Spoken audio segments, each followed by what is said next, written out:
Hello students, Vinita Hindi class में आपका स्वागत है।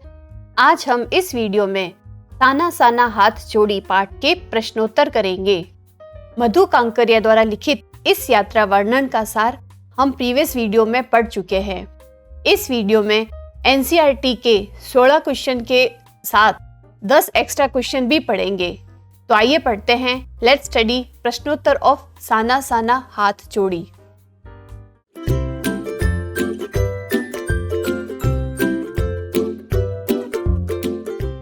झिलमिलाते सितारों की रोशनी में नहाया गतोंग लेखिका को किस तरह सम्मोहित कर रहा था।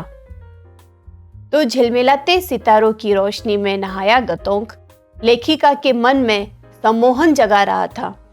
इस सुंदरता ने उस पर ऐसा जादू सा कर दिया कि उसे सब कुछ ठहरा हुआ सा और अर्थहीन सा लग रहा था। उसके भीतर बाहर जैसे एक शून्य सा व्याप्त हो गया था। अगला प्रश्न है, गतोंग को मेहनतकश बादशाहों का शहर क्यों कहा गया है। तो इसका उत्तर होगा, गतोंग एक ऐसा पर्वतीय स्थल है जिसे वहां के मेहनतकश लोगों ने अपनी मेहनत से सुरम्य बना दिया है, सुंदर बना दिया है। क्योंकि एक पर्वतीय इलाका है तो वहां के लोग मेहनत कर करके उसे सुंदर बना चुके हैं। वहां सुबह शाम रात सब कुछ सुंदर प्रतीत होता है। यहाँ के निवासी भरपूर परिश्रम करते हैं, इसीलिए गतोंग को मेहनतकश बादशाहों का शहर कहा गया है। नेक्स्ट क्वेश्चन है, कभी श्वेत तो कभी रंगीन पताकाओं का फहराना किन अलग अलग अवसरों की ओर संकेत करता है। तो श्वेत पताकाएं किसी बुद्धिस्ट की मृत्यु पर फहराई जाती है, क्योंकि श्वेत पताकाएं अहिंसा और शांति का प्रतीक होती है। किसी बुद्धिस्ट की मृत्यु हो जाए तो उसकी आत्मा की शांति के लिए नगर से बाहर किसी वीरान स्थान पर मंत्र लिखी 108 पताकाएं फहराई जाती है, जिन्हें उतारा नहीं जाता। वे धीरे धीरे अपने आप नष्ट हो जाती है। और किसी शुभ कार्य को आरंभ करने पर रंगीन पताकाएं फहराई जाती है। अगला प्रश्न, जितेन नार्गे ने लेखिका को सिक्किम की प्रकृति, वहां की भौगोलिक स्थिति और जनजीवन के बारे में क्या महत्वपूर्ण जानकारियां दी, लिखिए। तो जितेन ने लेखिका को एक अच्छे गाइड की तरह सिक्किम की मनोहारी प्राकृतिक छटा, वहां की भौगोलिक स्थिति और जनजीवन की जानकारियां दी थी। हालांकि वह उनका ड्राइवर था, परंतु वह गाइड बनकर उन्हें सबके बारे में जानकारियां देता रहा। तो सिक्किम में गतोंग से लेकर युमथांग तक तरह तरह के फूल है, फूलों से लदी वादियां हैं। शांत और अहिंसा के मंत्र लिखी श्वेत पताकाएं जब यहाँ किसी बुद्ध के अनुयायी की मौत होती है तो लगाई जाती है। और वो कितनी होती है पताकाएं? 108 होती है। रंगीन पताकाएं किसी नए कार्य के शुरू होने पर लगाई जाती है। कवि लॉन्ग स्टॉक यह एक जगह का नाम है। यहाँ पर गाइड फिल्म की शूटिंग हुई थी, यह भी जितेन उन्हें बताता है। और वहां पर यह धर्म चक्र है, अर्थात प्रेयर व्हील, इसको घुमाने से सारे पाप धुल जाते हैं। नार्गे ने उत्साहित होकर कटाव के बारे में भी बताया कि कटाव हिंदुस्तान का स्विट्जरलैंड है। युमथांग की घाटियों के बारे में बताया कि 15 दिनों में ही देखना पूरी घाटी फूलों से ऐसे भर जाएगी कि लगेगा फूलों की कोई सेज रखी हो। तो इस तरह से उन्होंने बहुत ही सुंदर वर्णन वहां का किया था। अब अगला प्रश्न है, लॉन्ग स्टॉक में घूमते हुए चक्र को देखकर लेखिका को पूरे भारत की आत्मा एक सी क्यों दिखाई दी।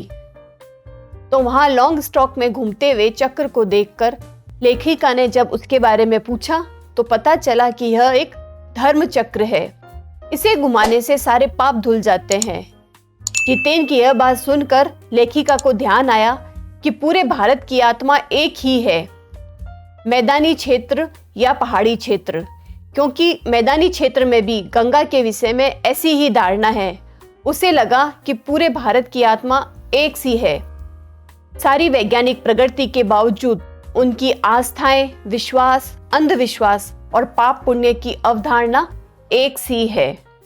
अब आगे अगला प्रश्न है, जीते नार्गे की गाइड की भूमिका के बारे में विचार करते हुए लिखिए कि एक कुशल गाइड में क्या गुण होते हैं। तो इसका आंसर होगा जीते नार्गे लेखिका का ड्राइवर कम गाइड था। वह क्षेत्र से सुपरिचित था, उसे उस जगह की पूरी जानकारी थी। एक कुशल गाइड में उस स्थान की भौगोलिक, प्राकृतिक और सामाजिक जानकारी होनी चाहिए। वह नार्गे में सम्यक रूप से थी। गाइड के साथ नार्गे ड्राइवर भी था, अतः कहाँ रुकना है यह निर्णय वह स्वयं ही करने में समर्थ था। उसे किसी भी तरह की कोई सलाह देने की आवश्यकता नहीं पड़ती थी। और एक सुयोग्य गाइड क्षेत्र के जनजीवन की गतिविधियों की भी जानकारी रखता है और संवेदनशील भी होता है। गाइड में सैलानियों को प्रभावित करने की रोचक शैली होनी चाहिए, जो उसमें थी। वह अपनी वाक्पटुता से लेखिका को प्रभावित करता था। जैसे, मैडम यह धर्म चक्र है, प्रेयर व्हील, इसको घुमाने से सारे पाप धुल जाते हैं। वह पर्यटकों में इतना घुल मिल जाता है कि स्वयं गाने के साथ नाच उठता है और सैलानी भी नाच उठते हैं। वह उनसे एक तरह का आत्मीय संबंध बना लेता है। कुशल गाइड वाक्पटु होता है। वह अपनी वाक्पटुता से पर्यटन स्थलों के प्रति जिज्ञासा बनाए रखता है। पताकाओं के बारे में महत्वपूर्ण जानकारी देकर नार्गे उस स्थान के महत्व को बढ़ा देता है। अगला प्रश्न है, इस यात्रा वृत्तांत में लेखिका ने हिमालय के जिन जिन रूपों का चित्र खींचा है उन्हें अपने शब्दों में लिखिए। तो इस यात्रा वृत्तांत में लेखिका ने हिमालय के पल पल परिवर्तित होते रूप को देखा। जो जो ऊंचाई पर चढ़ते जाए हिमालय विशाल से विशालतर होता चला जाता है। छोटी छोटी पहाड़ियां विशाल पर्वतों में बदलने लगती है। घाटियां गहराती गहराती पाताल नापने लगती है। वादियां चौड़ी होने लगती है, जिनके बीच रंग बिरंगे फूल मुस्कुराते हुए नजर आते हैं। चारों ओर प्राकृतिक सुषमा बिखरी हुई नजर आती है।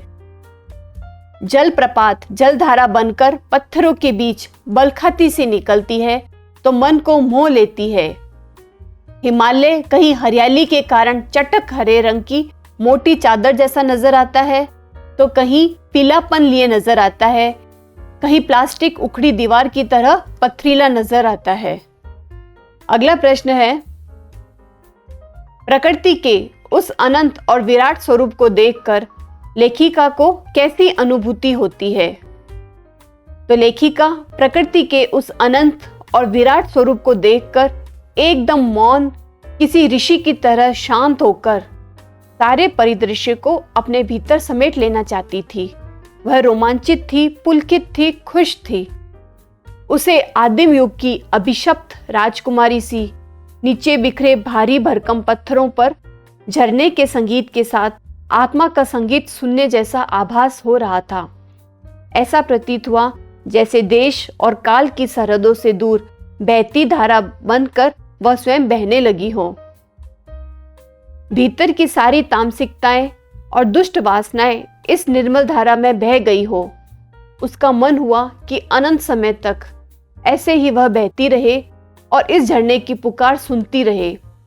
प्रकृति के इस सौंदर्य को देखकर लेखिका को पहली बार एहसास हुआ कि यही चलायमान सौंदर्य जीवन का आनंद है।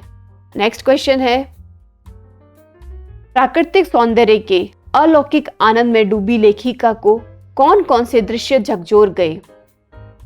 तो प्राकृतिक सौंदर्य के अलौकिक आनंद में डूबी लेखिका को सड़क बनाने के लिए पत्थर तोड़ती सुंदर कोमलांगी पहाड़ी औरतों का दृश्य अंदर तक झकझोर गया था।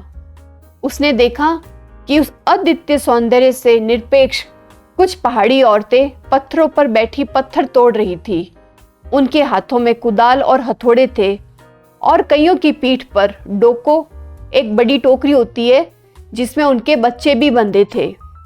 यह विचार उनके मन को बार बार झकझोर रहा था कि नदी, फूलों, वादियों और झरनों के ऐसे स्वर्गिक सौंदर्य के बीच भूख, मौत, दैन्य और जिजीविषा के बीच जंग जारी है। अगला प्रश्न है, सैलानियों को प्रकृति की अलौकिक छटा का अनुभव करवाने में किन किन लोगों का योगदान होता है, उल्लेख करें। तो सैलानी को प्रकृति की अलौकिक छटा का अनुभव कराने में निम्नलिखित लोगों का योगदान सराहनीय होता है। कौन है वे लोग? वे हैं सरकारी लोग जो व्यवस्था में संलग्न होते हैं, वहाँ के स्थानीय गाइड जो उस क्षेत्र की सर्वथा जानकारी रखते हैं, वहाँ के स्थानीय लोग जो सैलानियों के साथ रुचि से बातें करते हैं, और वे सहयोगी यात्री जो यात्रा में मस्ती भरा माहौल बनाए रखते हैं और कभी निराश नहीं होते, उत्साह से भरपूर होते हैं। अगला प्रश्न, कितना कम समय लेकर ये समाज को कितना अधिक वापस लौटा देती है? इस कथन के आधार पर स्पष्ट करें कि आम जनता की देश की आर्थिक प्रगति में क्या भूमिका है। तो किसी देश की आम जनता देश की आर्थिक प्रगति में बहुत अधिक अप्रत्यक्ष योगदान देती है। आम जनता के इस वर्ग में मजदूर, ड्राइवर, बोझ उठाने वाले, फेरी वाले या कृषि कार्यों से जुड़े लोग आते हैं। लेखिका ने देखा कि पहाड़ी मजदूर औरतें पत्थर तोड़कर पर्यटकों के आवागमन के लिए रास्ते बना रही है। इससे यहाँ पर्यटकों की संख्या में वृद्धि होगी, जिसका सीधा सा असर देश की प्रगति पर पड़ेगा। इसी प्रकार कृषि कार्यों में शामिल मजदूर किसान फसल उगाकर राष्ट्र की प्रगति में अपना बहुमूल्य योगदान देते हैं। नेक्स्ट क्वेश्चन, आज की पीढ़ी द्वारा प्रकृति के साथ किस तरह का खिलवाड़ किया जा रहा है? इसे रोकने में आपकी क्या भूमिका होनी चाहिए? तो प्रकृति के साथ खिलवाड़ करने के क्रम में आज पहाड़ों पर प्रकृति की शोभा को नष्ट किया जा रहा है। वृक्षों को काटकर पर्वतों को नंगा किया जा रहा है। शुद्ध पवित्र नदियों को विविध प्रकार से प्रदूषित करने में कोई कसर नहीं छोड़ी जा रही। नगरों का, फैक्ट्रियों का गंदा पानी पवित्र नदियों में छोड़ा जा रहा है। सुख सुविधा के नाम पर पॉलीथीन का अधिक प्रयोग और वाहनों के द्वारा प्रतिदिन छोड़ा हुआ धुआं पर्यावरण के संतुलन को बिगाड़ रहा है। इस तरह प्रकृति का गुस्सा बढ़ रहा है, मौसम में परिवर्तन आ रहा है, ग्लेशियर पिघल रहे हैं। प्रकृति के साथ खिलवाड़ को रोकने में हम सहयोग दे सकते हैं। वर्तमान में खड़े वृक्षों को न काटें और न ही उन्हें काटने दें। जहां तक संभव हो वृक्षारोपण करें, पेड़ों को लगाएं और दूसरों को भी वृक्षारोपण के लिए प्रेरित करें। वाहनों का प्रयोग यथासंभव कम करें। सब्जी लाने और व्यर्थ सड़कों पर घूमने से वाहनों का उपयोग न करें। पॉलीथीन, अवशिष्ट पदार्थों तथा नालियों के गंदे पानी को नदियों में न जाने दें। इस तरह से हम प्रकृति के साथ खिलवाड़ होने से रोक सकते हैं। अगला प्रश्न है, प्रदूषण के कारण स्नोफॉल में कमी का जिक्र किया गया है। तो प्रदूषण के और कौन कौन से दुष्परिणाम सामने आए हैं, लिखें। लेखिका को उम्मीद थी कि उसे लायुंग में बर्फ देखने को मिल जाएगी, लेकिन एक सिक्किमी युवक ने बताया कि प्रदूषण के कारण स्नोफॉल कम हो गया है। अतः उन्हें 500 मीटर ऊपर कटाव में ही बर्फ देखने को मिल सकेगी। प्रदूषण के कारण पर्यावरण में अनेक परिवर्तन आ रहे हैं। स्नोफॉल की कमी के कारण नदियों में जल प्रवाह की मात्रा कम होती जा रही है। परिणाम स्वरूप पीने योग्य जल की कमी सामने आ रही है। प्रदूषण के कारण ही वायु भी प्रदूषित हो रही है। महानगरों में सांस लेने के लिए ताजा हवा का मिलना भी मुश्किल हो रहा है। सांस संबंधी रोगों के साथ साथ कैंसर और उच्च रक्तचाप यानी हाई बीपी की बीमारियां भी बढ़ रही है। ध्वनि प्रदूषण मानसिक अस्थिरता, बहरेपन और अनिद्रा जैसे रोगों का कारण बन रहा है। नेक्स्ट क्वेश्चन है, कटाव पर किसी भी दुकान का न होना उसके लिए वरदान है। इस कथन के पक्ष में अपनी राय व्यक्त कीजिए। तो कटाव को अपनी स्वच्छता और सुंदरता के कारण हिंदुस्तान का स्विट्जरलैंड कहा जाता है, या उससे भी अधिक सुंदर। यह सुंदरता आज इसलिए विद्यमान है कि यहाँ कोई दुकान आदि नहीं है। यदि यहाँ भी दुकानें खुल जाए या व्यवसायीकरण हो जाए तो इस स्थान की सुंदरता जाती रहेगी। इसीलिए कटाव में दुकान का न होना उनके लिए वरदान है। मनुष्य सुंदरता को देखकर प्रसन्न होता है, पर मनुष्य ही उस सुंदरता को बिगाड़ता है। अपनी जिम्मेदारी और कर्तव्य का पालन न कर प्रयुक्त चीजों के अवशिष्ट को जहां तहां फेंक सौंदर्य को ठेस पहुंचाए बिना नहीं रहता। कटाव में दुकान न होने से व्यवसायीकरण नहीं हुआ है, जिससे आने जाने वाले लोगों की संख्या सीमित रहती है, जिससे यहाँ की सुंदरता बची हुई है। जैसे दुकानें आदि खुल जाने से अन्य पवित्र स्थानों की सुंदरता जाती रही है, वैसे ही कटाव की सुंदरता भी मटमैली हो जाएगी। अगला प्रश्न है, प्रकृति ने जल संचय की व्यवस्था किस प्रकार की है? तो प्रकृति ने जल संचय की बड़ी अद्भुत व्यवस्था की है। प्रकृति सर्दियों में पर्वत शिखरों पर बर्फ के रूप में गिरकर जल का भंडारण करती है। हिम मंडित पर्वत शिखर पर एक प्रकार के जल स्तंभ है, जो गर्मियों में जलधारा बनकर करोड़ों कंठों की प्यास बुझाते हैं।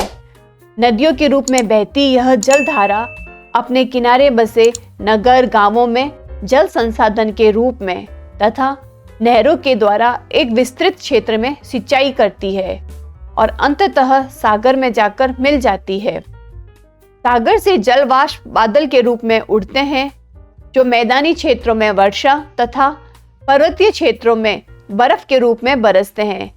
इस प्रकार जल चक्र द्वारा प्रकृति ने जल संचयन और वितरण की अच्छी व्यवस्था की है।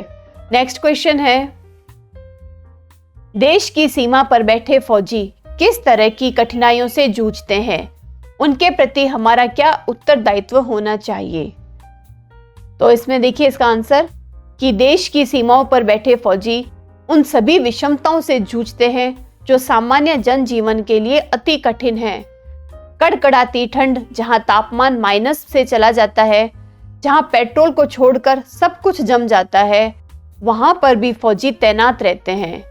इस तरह वे शरीर को तपा देने वाली गर्मियों के दिनों में भी रेगिस्तान में रहते हुए हाँफ हाँफ कर अनेक विषमताओं से जूझते हुए कठिनाइयों का सामना करते हैं। उनके प्रति हमारा दायित्व है कि हम उनका सम्मान करें, उन्हें देश की प्रतिष्ठा और गौरव को अक्षुण्ण रखने वाली महारथी के रूप में आदर दे, उनके और उनके परिवारों के प्रति सम्मानीय भाव तथा आत्मीय संबंध बनाए रखें। सैनिकों के दूर रहते हुए उनके हर कार्य में सहयोगी बने, उन्हें अकेलेपन का एहसास न होने दे और उन्हें निराशा से बचाएं। स्टूडेंट्स, ये तो हुए आपके एनसीईआरटी के क्वेश्चंस जो बुक में पीछे दे रखे हैं। अब हम पढ़ेंगे एक्स्ट्रा 10 क्वेश्चंस और जो कि परीक्षा की दृष्टि से महत्वपूर्ण हैं। तो आइए पढ़ते हैं एक्स्ट्रा और क्वेश्चंस। तो ये है पहला प्रश्न एक्स्ट्रा क्वेश्चंस में से कि रात के सम्मोहन में डूबी लेखिका अपने बाहर भीतर एक शून्यता की स्थिति महसूस कर रही थी। लेखिका ऐसी स्थिति से कब और कैसे मुक्त हुई? तो जब लेखिका गतों की सितारों भरी रहस्यमयी रात देखकर सम्मोहित हो रही थी। सौंदर्यपूर्ण उन जादू भरे क्षणों में लेखिका अपने बाहर भीतर शून्यता की स्थिति महसूस कर रही थी और उसकी यह स्थिति तब टूटी जब उसके होठ एक प्रार्थना गुनगुनाने लगे। साना साना हाथ जोड़ी गर्दहूं प्रार्थना, हमरो जीवन तिमरो कौशली। इस प्रार्थना को आज ही सवेरे उसने एक नेपाली युवती से सीखा था। नेक्स्ट क्वेश्चन है, सुबह सुबह बालकनी की ओर भागकर लेखिका के हाथ निराशा क्यों लगी? उसके निराश मन को हल्की सी सांत्वना कैसे मिली? तो सवेरे सवेरे आंख खुलते ही लेखिका बालकनी की ओर इसलिए भागकर गई क्योंकि वह कंचनजंगा देखना चाहती थी। उसे यहाँ के लोगों ने बताया था कि मौसम साफ होने पर बालकनी से कंचनजंगा दिखाई देती है। मौसम अच्छा होने के बाद भी बादल घिरे थे, इसलिए कंचनजंगा न देख पाने के कारण उसके हाथ निराशा लगी। लेखिका ने रंग बिरंगे इतने सारे फूल खिले हुए देखे कि उसे लगा कि वह फूलों के बाग में आ गई है। इससे उसके मन को हल्की सी शांति मिली। अगला प्रश्न, कवि लॉन्गस्टॉक के बारे में जितेन आर्गे ने लेखिका को क्या बताया? उसका उत्तर होगा कि कवि लॉन्गस्टॉक के बारे में जितेन आर्गे ने लेखिका को यह बताया कि इसी स्थान पर गाइड फिल्म की शूटिंग हुई थी। तिब्बत के चीज खे बमसन ने लेप्चाओ के शोमेन से हुंजतेक के साथ संधि पत्र पर यही हस्ताक्षर किए थे। यहाँ सिक्किम की दोनों स्थानीय जातियों लेप्चा और भूटिया के बीच लंबे समय तक चले झगड़े के बाद शांति वार्ता की शुरुआत संबंधी पत्थर स्मारक के रूप में यहाँ मौजूद है। नेक्स्ट क्वेश्चन, ऊंचाई की ओर बढ़ते जाने पर लेखिका को परिदृश्य में क्या अंतर नजर आए? तो लेखिका जो जो ऊंचाई की ओर बढ़ती जा रही थी त्यों-त्यों बाजार, लोग और बस्तियां कम होती जा रही थी। चलते चलते स्वेटर बुनने वाली नेपाली युवतियां और कार्टून ढोने वाले बहादुर नेपाली ओझल हो रहे थे। घाटियों में बने घर ताश के बने घरों की तरह दिख रहे थे। हिमालय अब अपने विराट रूप और वैभव के साथ दिखने लगा था। रास्ते संकरे और जलेबी की तरह घुमावदार होते जा रहे थे। बीच बीच में रंग बिरंगे खिले हुए फूल दिख जाते थे। नेक्स्ट क्वेश्चन, युमथांग के रास्ते में दोनों ओर बिखरे असीम सौंदर्य को देखकर लेखिका और अन्य सैलानियों की प्रतिक्रिया किस तरह अलग थी? तो गतोंग या गैंगटॉक से युमथांग जाते समय रास्ते के दोनों किनारों पर असीम सौंदर्य बिखरा हुआ था। इस सौंदर्य को देखकर अन्य सैलानी झूमने लगे और सुहाना सफर और ये मौसम हंसी वाला गीत गाने लगे। परंतु लेखिका की प्रतिक्रिया इससे हटकर थी। वह किसी ऋषि की भांति शांत होकर सारे परिदृश्य को अपने भीतर समेट लेना चाहती थी। वह कभी आसमान छूते पर्वत शिखरों को देखती, तो कभी दूध की धारा की तरह झरझर गिरते जलप्रपातों या झरनों को, तो कभी नीचे चिकने चिकने गुलाबी पत्थरों के बीच इठलाकर बहती चांदी की तरह चमकती तिस्ता नदी को देखती। ऐसा सौंदर्य देखकर लेखिका रोमांचित हो गई थी। आगे अगला प्रश्न है, सेवन सिस्टर्स वाटरफॉल को लेखिका ने किसका प्रतीक माना? उसका सौंदर्य देख लेखिका कैसा महसूस करने लगी? तो सेवन सिस्टर्स वाटरफॉल को लेखिका जीवन की अनंतता का प्रतीक मान रही थी। लेखिका को उस झरने से जीवन शक्ति का एहसास हो रहा था। इसका सौंदर्य देखकर लेखिका को ऐसा लग रहा था जैसे वह स्वयं देश और काल की सीमाओं से दूर बहती धारा बनकर बहने लगी है। उसकी मन की तामसिकता इस निर्मल धारा में बह गई है। वह अनंत समय तक ऐसे बहते रहना चाहती है और झरने की पुकार सुनना चाहती है। नेक्स्ट क्वेश्चन है, लेखिका ने छाया और माया का अनूठा खेल किसे कहा है? तो लेखिका ने युमथांग के रास्ते पर दुर्लभ प्राकृतिक सौंदर्य देखा। ये दृश्य उसकी आंखों और आत्मा को बहुत सुख देने वाले थे। धरती पर कहीं गहरी हरियाली फैली हुई थी, तो कहीं हल्का पीलापन दिख रहा था। कहीं कहीं नंगे पत्थर ऐसे दिख रहे थे जैसे प्लास्टर उखड़ी पथरीली दीवार हो। देखते ही देखते आंखों के सामने से सब कुछ ऐसे गायब हो गया जैसे किसी ने जादू की छड़ी फिरा दी, क्योंकि बादलों ने सब कुछ ढक लिया था। प्रकृति के इसी दृश्य को लेखिका ने छाया और माया का खेल कहा है। अगला प्रश्न है, लेखिका ने किस चलायमान सौंदर्य को जीवन का आनंद कहा है? उसका ऐसा कहना कितना उचित है और क्यों? तो लेखिका ने निरंतरता की अनुभूति कराने वाले पर्वत, झरने, फूल, घाटियां और वादियों के दुर्लभ नजारों को देखकर आश्चर्य से सोचा कि पल भर में ब्रह्मांड में कितना कुछ घटित हो रहा है। निरंतर प्रवाहमान झरने, वेगवती तिस्ता नदी, उठती हुई धुंध, ऊपर मंडराते आवारा बादल, हवा में हिलते प्रियुता और रोडोडेंड्रो के फूल सभी लय और तान में प्रवाहमान हैं। इसी चलायमान सौंदर्य में जीवन का वास्तविक आनंद छिपा हुआ है। नेक्स्ट क्वेश्चन है, लेखिका ने पहाड़ी औरतों और आदिवासी औरतों में क्या समानता महसूस की? तो लेखिका ने देखा कि कोमल काया वाली औरतें हाथ में कुदाल और हथौड़े लिए भरपूर ताकत से पत्थरों पर मार रही थी। इनमें से कुछ की पीठ पर बंदी डोको मतलब एक बड़ी टोकरी होती है, जहां पर उनके बच्चे भी बंधे थे। वे भूख से लड़ने के लिए मातृत्व और श्रम साधना साथ साथ ढो रही थी। ऐसा ही पलामू और गुमला के जंगलों में लेखिका ने देखा था कि आदिवासी युवतियां पीठ पर बच्चे को कपड़े से बांधकर पत्तों की तलाश में वन वन डोलती थी। उनके पांव फूले हुए थे और इधर पहाड़ी औरतों के हाथों में श्रम के कारण गांठें पड़ गई थी। इसलिए इन दोनों औरतों में काफी समानता थी। लास्ट क्वेश्चन, पहाड़ के निवासियों का जीवन परिश्रमपूर्ण एवं कठोर होता है। उदाहरण सहित स्पष्ट करना है। तो पहाड़ के निवासी परिश्रम करते हुए कठोर जीवन जीते हैं। उन्हें अपनी रोजी रोटी के लिए बहुत श्रम करना पड़ता है। वहाँ की औरतें शाम तक गायें चराती है और लौटते समय लकड़ियों के भारी भरकम गट्ठर लादे हुए आती है। बहुत सी औरतें पहाड़ों को तोड़कर सड़क बनाने, उन्हें चौड़ा करने जैसे कठोर परिश्रम और खतरनाक कार्यों में लगी है। यहाँ के बच्चों को 3-4 किलोमीटर दूर स्कूल जाना पड़ता है। वे लौटते समय लकड़ियों का गट्ठर भी साथ लाते हैं। तो स्टूडेंट्स, इन प्रश्नोत्तर के बाद हम अगले वीडियो में इसके MCQ करेंगे।